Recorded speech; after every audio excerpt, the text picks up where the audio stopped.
Cody Wiesmiller here from On the Water with Cody Wiesmiller. Today I want to give you an instructional video on how to fish the drop shot. Basically, all the drop shot is a sinker below your bait. The sinker that I'm using today is an EcoPro tungsten full contact drop shot weight, and I will show you what this looks like. I'll get a close up of it for you. It's got that teardrop shaped weight, and what that allows me to do with a drop shot is it allows me to feel the bottom more. And actually, the name speaks for itself: full contact. Unlike traditional drop shot weights like the round style or the pencil style drop shot weights, they don't really have much traction when it comes to when you're dragging it on the bottom. While both of them have their advantages, this full contact drop shot weight definitely has an advantage because it's got a more round bottom. It allows me to feel the bottom a lot more. It grabs a lot more bottom contact, and then the slender design, that teardrop design, allows me to fish it through weeds and cover like that. So you get the best of both worlds into one sinker. And needless to say, it's tungsten, EcoPro tungsten. Tungsten sinks and is much denser than lead, and I can't say any bad things about it. Tungsten is just the way to go. And basically, the other component is the bait. When I'm fishing a drop shot, I like to stick to baits that are like 3.5 to 5 inches long. When it's springtime, early summer, I traditionally fish the 3-inch style drop shot worm. Drop shot tube works really well too. And then the other component is the hook. The hook, this is a VMC spin shot drop shot hook, and the benefit of this hook is it allows the bait to turn a complete 360 degrees.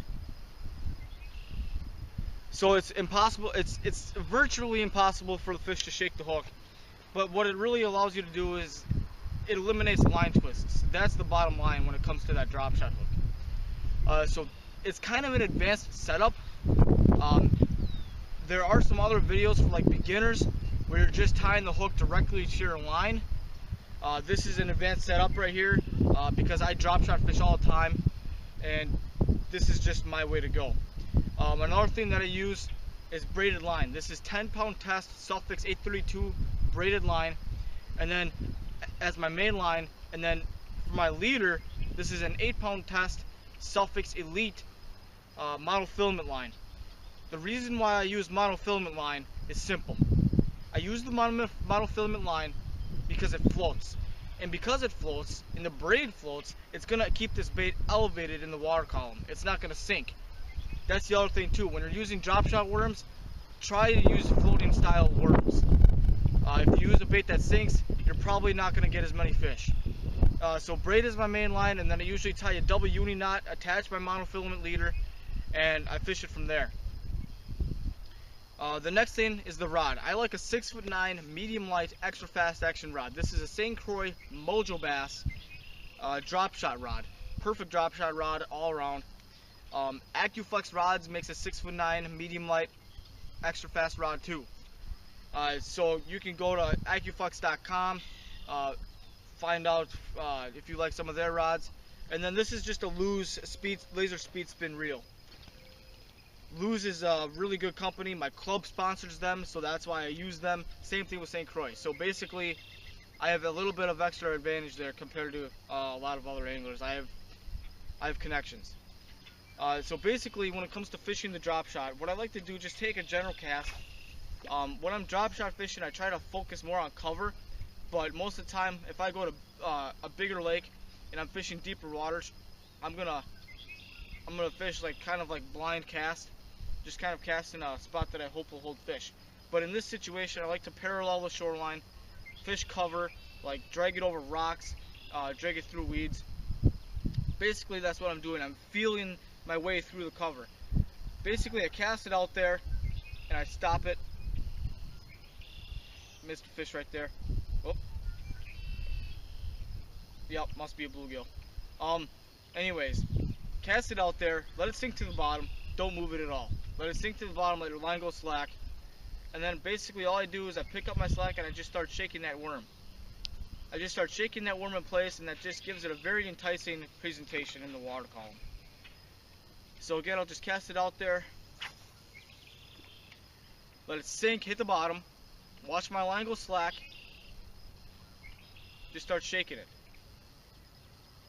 When I'm done shaking it, I shake it for about 5 to 10 seconds, I let it stop, and then I start bringing it slowly back to me. I'm feeling my way through the cover. Like right now, I'm feeling my way through some weeds, I'm feeling my way over some rocks. I'm getting to know the structure, I'm getting to know the places that these fish live in.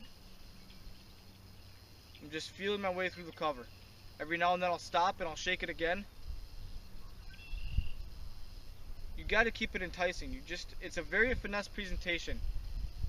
A lot of people overthink this bait, and it can win so many tournaments, and it's such a good bait year round. So just keep feeling your way through that cover.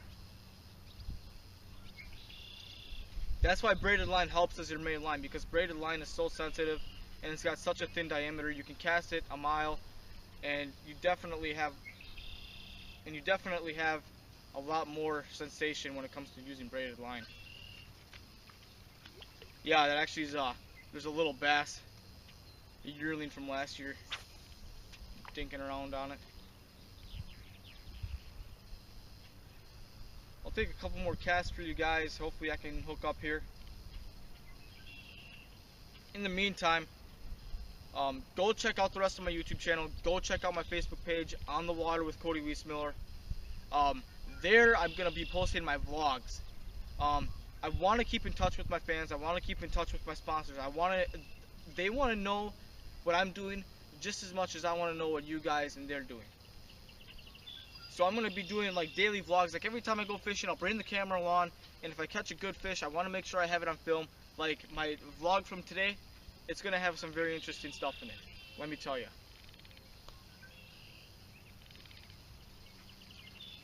I'll take a cast out a little bit deeper for you guys. Basically, fan casting, do whatever you have confidence with, but just keep fishing this bait. Don't lose patience with this bait. Patience is definitely key when you're fishing this lure.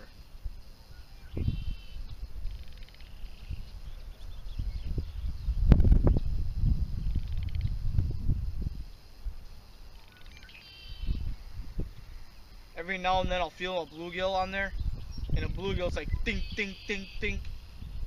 It's like someone's just like tugging on your drop shot worm. I try not to set the hook on that, because 9 times out of 10 it's not a bass. Pike usually take it and run with it right away without warning. Bass usually thump thump. They got it. They take it in a couple times and then you got them hooked.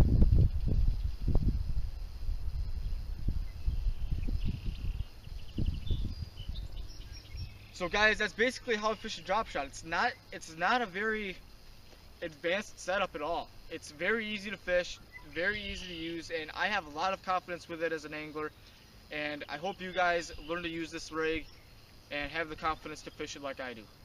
So go check out the rest of my YouTube channel, go check out my Facebook page, On the Water with Cody Wiesmiller, and have yourself a wonderful day.